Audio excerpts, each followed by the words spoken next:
It's a wonderful way to create this sense of community, because at the same time, you can spend the time with activities there, and you see the other parents doing the same thing. And it's always this sense of this feeling that, oh yeah, we're in the same page.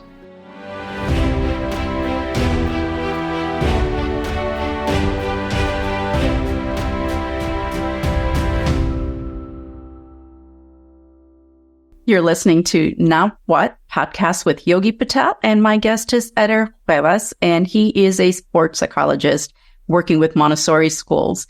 And if you like the content of this podcast, please don't forget to follow. EDER, you shared just an amazing story about your own daughter and crawling. So the modeling, the behavior we want to see, and it's fascinating. So as guides, sometimes when something is not happening, we can focus on what's not working versus let us look at what we're modeling, how we're showing up in the classroom or at home, that we can sort of edit our actions that the children are going to learn from. So we were talking about the 0 to 6, actually concentrating more on 18 months to 6 years of age. So you spoke about sensitive period. So how does order and sports come together? If you really observe a sport, it's always about order. It's always about orientation. It's always about the structure. You need to follow and you need to repeat mostly the same thing, one by one. And then when you're actually in a competition, in a match, or you're practicing sports, you do adaptation of that movement. So that's why order is really important. If we're going to help them, you need to try to give them in that part that they know exactly what to do before the activity, during the activity, and later after the activity. This is also happening with the habits that we need in order to be ready with all the practical life activities, right? To be ready to have your own material to do the whole activity. So order is essential, and the order also is part what the adult needs, and again, to model. Because this is the way that we're starting the session. This is the way that we conclude the session. The same thing with the materials. If you want to bring the materials, take the materials, use them, and then to conclude the whole activity is take the material back and put it there in their own place. So order is essential. The order is not just intrinsical, not just inside you, but also outside. And this is going to be part of something that led us to another special component of Montessori education, that is prepared environment. So the order should be there. The order to have everything on the right time and at the right place. Then refinement of senses and movement and language. Maybe we can combine all those. How would the sports embrace this sensitive period? Because we said that is part of life. So sports is gonna give you a lot of experience around to do this. It's going to lead to through different activities to start to use the sensitive periods. I love that you refer to refining the senses, because it is essential. It's the way that you do.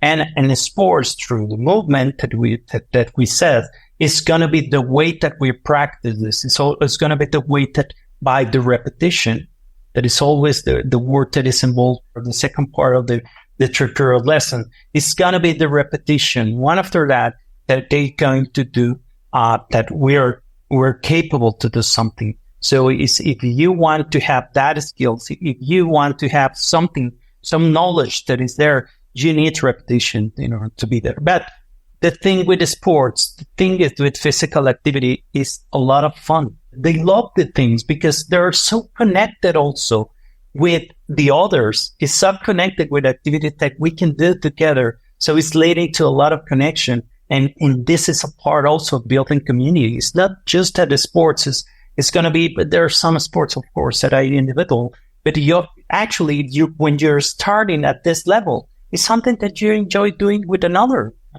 child. So that's why it's important to understand more about the psychology of the child, to understand more about education, and understand that at the end, sports is just another tool to become a better human.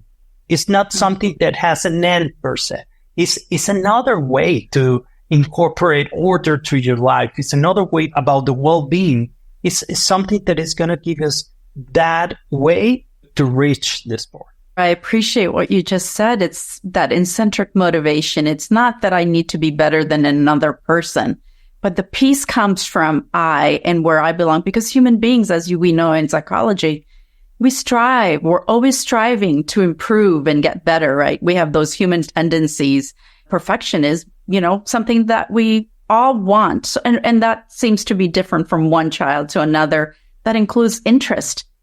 I might like to, play with maybe a racket is my thing or golfing, it's something, or a ball. So depending on the interest in having this array of information or materials readily available after a lesson is provided, seems like part of the Montessori environment. And this could be easily implemented into a traditional program as well. So not just saying, here's the equipment and let's go with it.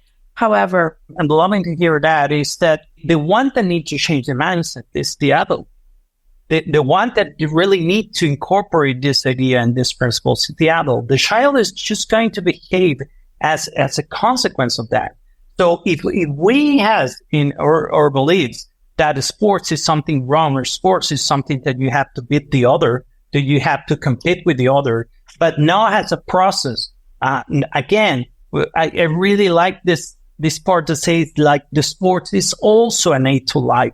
It's something that we need to understand that is really, really important related to development, but not in the traditional way that we usually are used to, that we have in our mind, like it is a competition, because that is going to be against the nature of the human being. It's in the nature of humankind, but it's always that we like to be related with others. So the one that needs to improve, the one that needs to really become better in the sports is me, but with my own challenge. It's not your challenge. It's not our challenge. It's my challenge. So I need to work for that. I need to really do my best with the movements and with the practice to become a better person. Not just and this is important also for me. It's not just that is the sport. It's not just the athlete. It is a human being. So being an athlete is something that is part of your life. It is not your whole life. So behind that athlete is a person. So when we see sports, we know that, wow, it was a mistake. He was not running well, or he was not doing the, but you know what? It's a human being. It's something through the emotions. It's something about he's not having a good day, not having a good time. He's in crisis or whatever. So we need to understand that it's not because he needs to score more. It is not because they need to win. It's just about being a better human being through the sport. This is a great tool. This is a wonderful way to become a better human.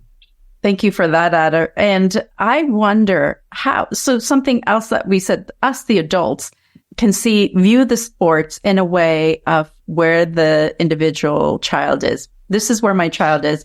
Yes, they had a bad day, but it's the effort. It's not the end result. The end results will continue to change because the young person is already seeing their performance. They're incentrically aware, and that change is happening because it takes family, community, and, the school environment. So it's a whole community at large that plays a role in raising this child. I know in the recent year, we keep talking about takes a village. For children, how could we incorporate parents, school, and have these sports where everyone has fun? I know at my school, one of the things that we did was, 3 picnics per year. So we got together, we celebrated all of the holidays. How could we incorporate? And I know this is a question that's just coming up for me. There has to be a way that we can incorporate fun experience of sports with parents. Yes, this is also a wonderful question. There are many examples that the school does. I want to start saying that it doesn't matter the activity. The child wants to do it with the adult. It doesn't matter the activity really. If it's cooking, if it's painting, if it's carpentry, if it's watching the car, if it's whatever. I mean, they love it, but the sports is something that is really related to them. So it's something that they want to do it and something that they have fun. So it is a wonderful way as a reminder of the adults that we like the sports. And we like in a sheltering way. We like to have fun with it. So movements, try new things and just be with them and enjoy yourself being a child in that particular time. Because one wonderful thing that has happened with the sports, especially if you're playing with children, is that the beauty of being in present, the beauty of just being in that moment. It doesn't matter what's happening in life. It doesn't matter the problems that we have. It doesn't matter what it's outside. It's just being there. So they love it. It is a wonderful gift that the children is doing. It's given for us.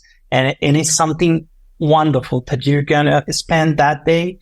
The connection that creates. This is a wonderful experience that creates a bond between parents and children. And it's a wonderful creating this experience that is going to help us to have more connection there.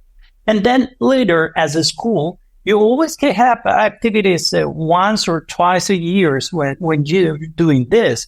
Maybe just running or just walking around some facilities, or try to get connected with some games. It's always fun to do. One thing that is really important is have many choices, many options that for them to choose to say, well, I want to do this or I want to do this. So if you have different activities, it's going to be great because they are wanting to do it, and there's a will also that's going to lead to say, yes, I want to try this.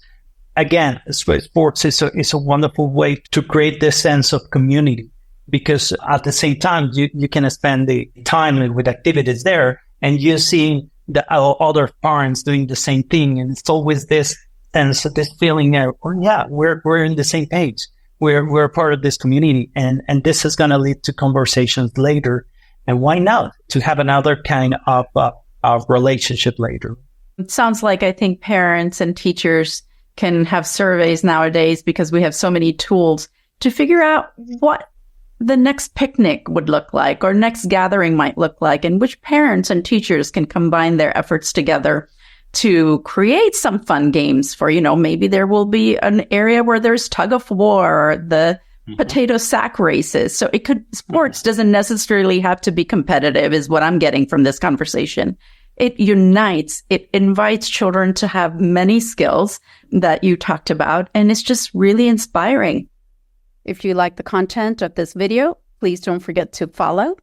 And also, if you want more information, visit the website, yogipateltte.com.